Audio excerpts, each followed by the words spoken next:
Good morning, everyone. Happy Monday. It's that time of the week again where we take a look at the Monday market coin report for the week ending August 11th, 2019. Hopefully, everyone is having a great final month of the summer. And as we go through the waning days of the summer season, it's great to kind of gain perspective on where exactly the coin market is as of today. So we are going to get started here momentarily, but before I do, as always, if this is your first time here, welcome. Feel free to subscribe, hit the bell for instant notifications, so that way you can gain access to all the newest videos as they're made available upon upload. So in this particular case, we've seen a little bit of light activity, and this is due in part because of the ANA event that's going to be taking place, as always, every year. And it's this time of year, the end of the summer, in which the ANA usually kind of usurps the throne from a lot of the other auction sites and other activity. But all in all, we have 14 delectable coins to talk about here. There's a few of them that are the highest known of their type.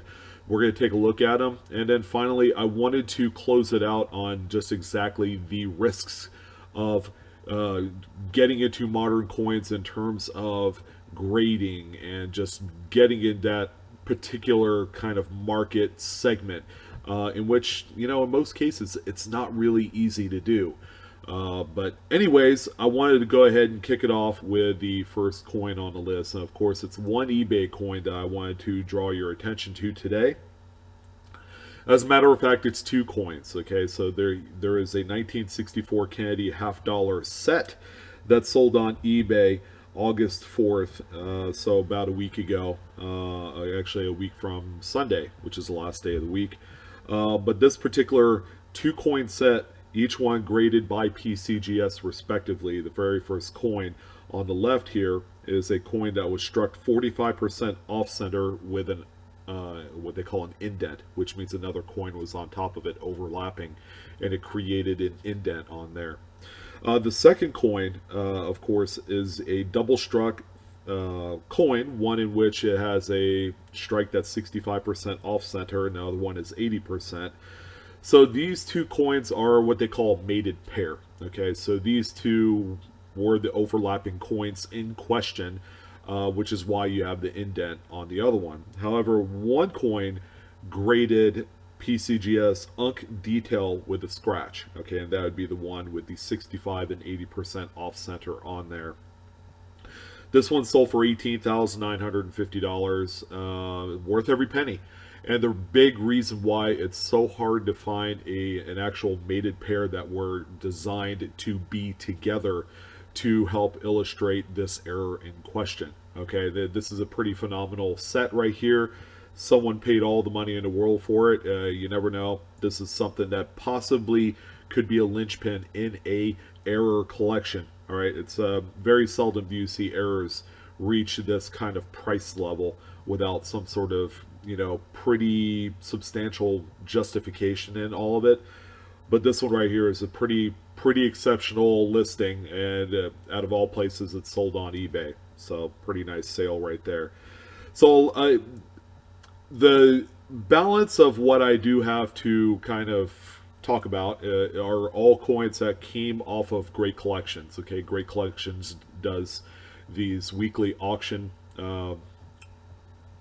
events, all right, through their website, and it's all live action type bidding, all right, and they all end on Sunday. And there's a number of coins that really raised some eyebrows. The first one that I wanted to talk about today is the coin in the thumbnail, and that's this 1981 Lincoln cent. This one is tied for the finest grade. There are only a few examples known of a PCGS Mid-State 68 full red example. However, this one sold for $4,500. The real question is this price justified for this coin?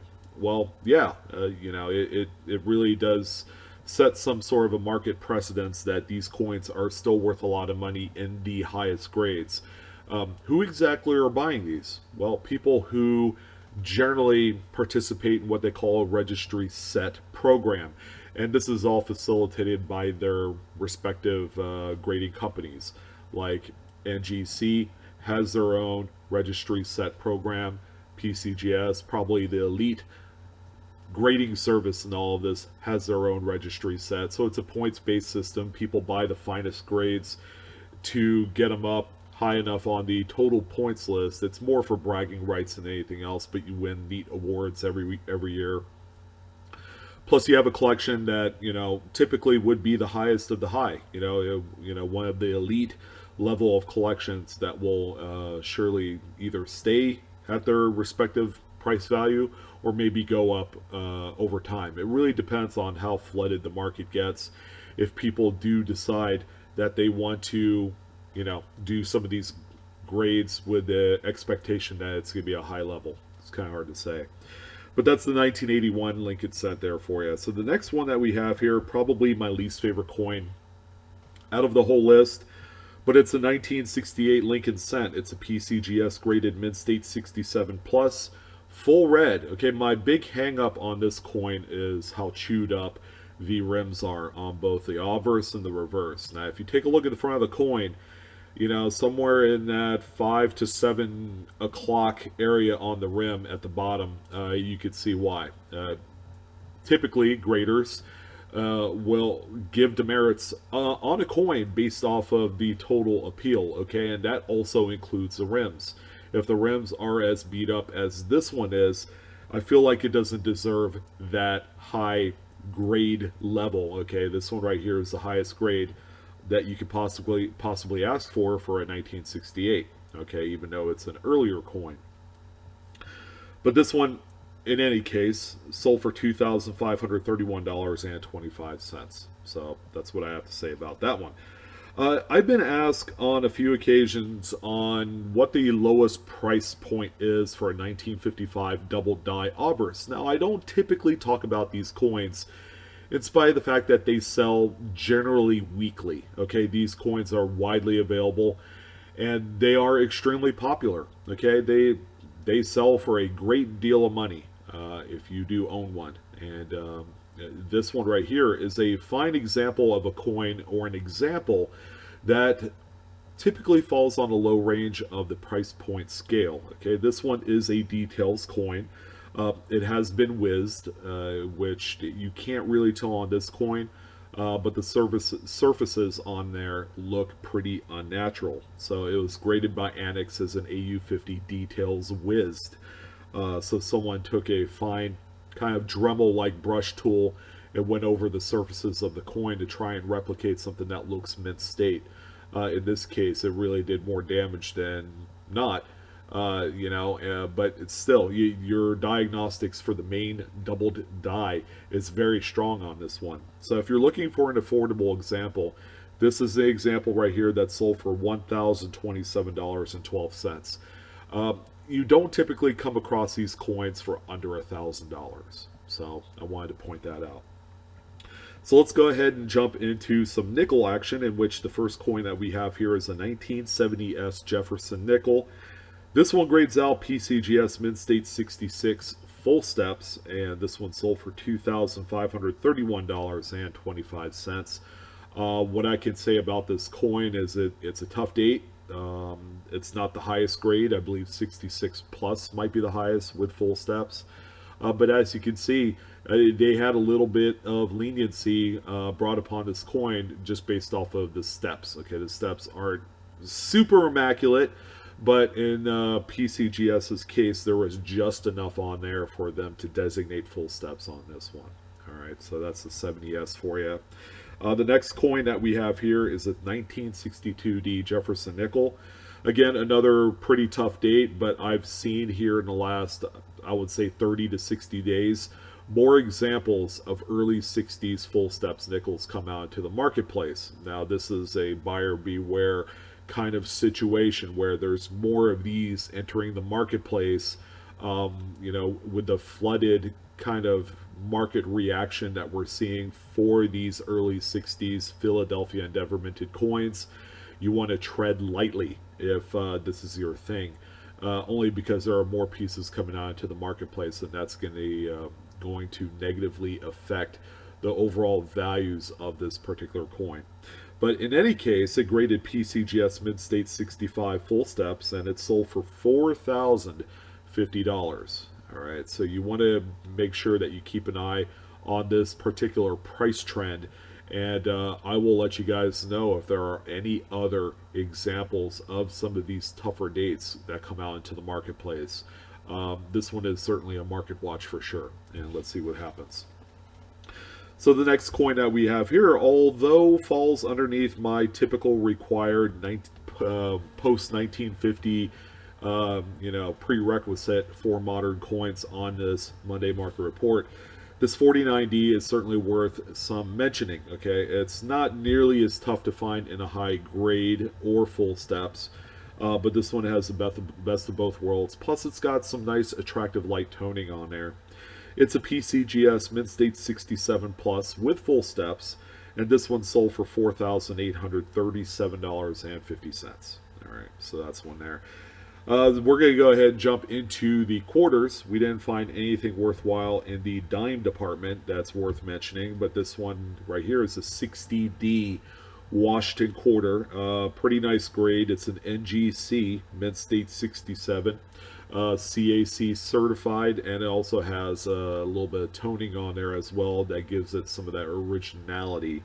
This one sold for $1,096.88. Not too bad. The next quarter that we have here is going to be this 51D, and this particular example is a nice stout graded PCGS Mid-State 67 Plus. Just like the previous coin, this one is also CAC backed, and this one brought home $2,531.25. These are the two main quarters that sold this past week. Typically, I see anywhere from 6 to 10 examples, which just kind of maybe perhaps leads into the fact that the ANA show, which is hosted by Heritage Auctions, if you're not going to be there physically to look at, go to the booths and talk to other dealers, this might indicate that there is some pretty nice kind of like premier level Washington quarters that's going to be auctioning off onto Heritage Auctions site. So you definitely want to keep an eye out on that. Their show coverage, I believe it's from the 14th to the 16th. So this week you're going to see a lot of action during that event. So we have a number of 50-cent pieces. Now the half dollars, there have been quite a few high grade examples in both the business strike and proof coins that sold this past week. I went ahead and picked out the top 4 of coins that I wanted to talk about. They're all business strike. There are no proof strikes, although there was a really, really stunning early 50s proof coin. I believe it was a D Cameo that sold in excess of $20,000. So that just seems like it's par for the course for that type of coin, because those earlier 50s proof coins are rare, all right, low vintage. But in this particular case, we do have a Kennedy half dollar I wanted to highlight on the list. It's the one that you see here. It's a 1967. We've seen maybe 2 examples of this coin at this grade level sell over the summer, so this makes number 3. This is a PCGS Mid-State 67. It is also a Sunset Collection provenance, and it sold for $1,606.65. So that's the one Kennedy half dollar, and then we have a few Franklins. Okay, the first one is what we would consider to be a common date 1960 example. This one is an NGC Mid-State 66 Plus with full bell lines. All right, so it's got that nice sharp strike on the reverse. It is also CAC certified and also exhibits toning. Not my favorite. This is what I like to call heat toning, because the yellow kind of like first progression in the color patterns of natural toning would be yellow, and when you have it this evenly distributed across a coin, it's more of a heat related incident, not as a doctoring type effect, but it has certainly been a coin that probably was kept, somewhere in the southern U.S. Maybe, out Midwest or somewhere along those lines where the heat really gets up there.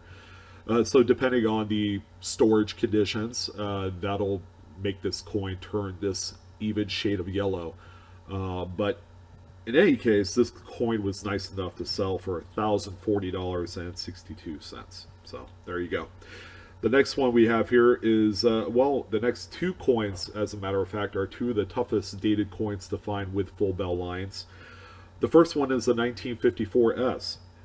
This one is a PCGS graded mid state 67 FBL. It is also toned. Again, not my favorite. It's more on the dark terminal side of the coloration scale. But anyways, it sold for $8,449.38. All right, so that's a pretty nice either type example or registry set inclusion.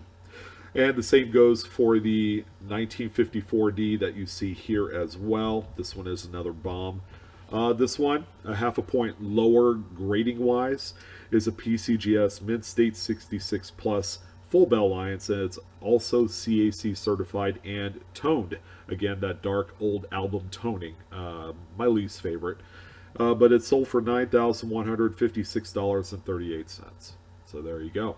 Two wonderful, beautiful Franklin half dollars there to end what would be the general population of coins on the list for the Monday Market Report. But what I like doing is I wanted to also add in a new segment into this particular stream, and that's the error of the week. The coin that you see here is a 1908 Liberty Head nickel. This thing is phenomenal. And quite honestly, it could be mistaken for a coin that is damaged. Maybe it was pressed up on a couple other coins, kind of like in a Vice-style garage job. This one right here is actually a legitimate flip-over double strike. This example is graded by Annex as an XF45.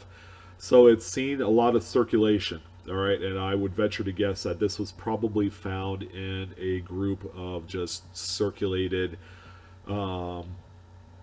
Liberty Head nickels, okay, which could be, you can purchase them individually for about maybe 75 cents to $1 a piece. They're that inexpensive. And they do come across in coin rolls on occasion. Very rarely, very seldom. But, this was probably cherry-picked out of a just random box of, common date Liberty Heads. But this one, I'm happy to say, sold for $2,475 on Great Collections this past week.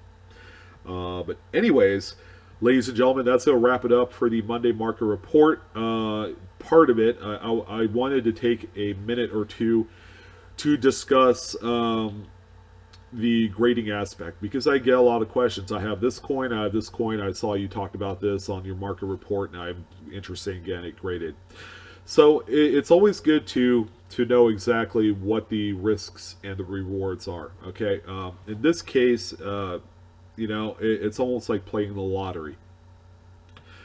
Depending on the coins that you do have, and some people, actually, a vast majority of collectors, especially on the newer side of things, typically like to hold their coin at a much higher regard than what is shown on, on a video or in a magazine or online on one of the websites. And, it's really tough to compare one to the other.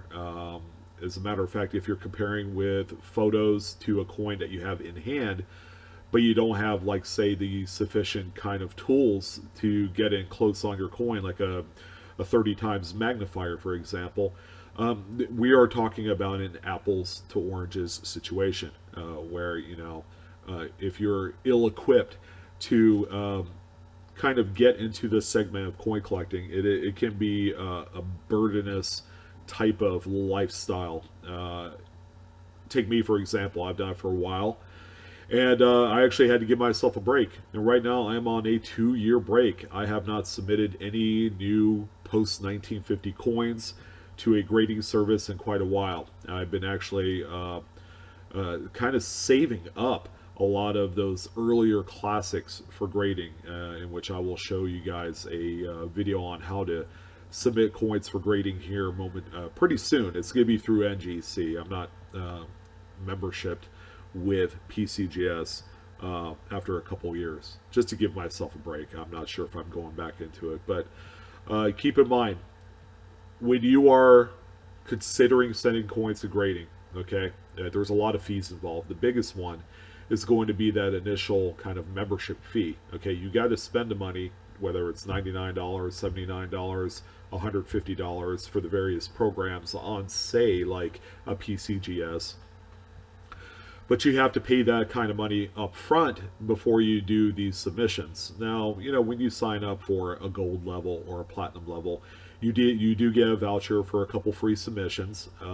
But in order to really see the full value and potential of grading, you have to understand the all of the little miscellaneous fees that are associated with it.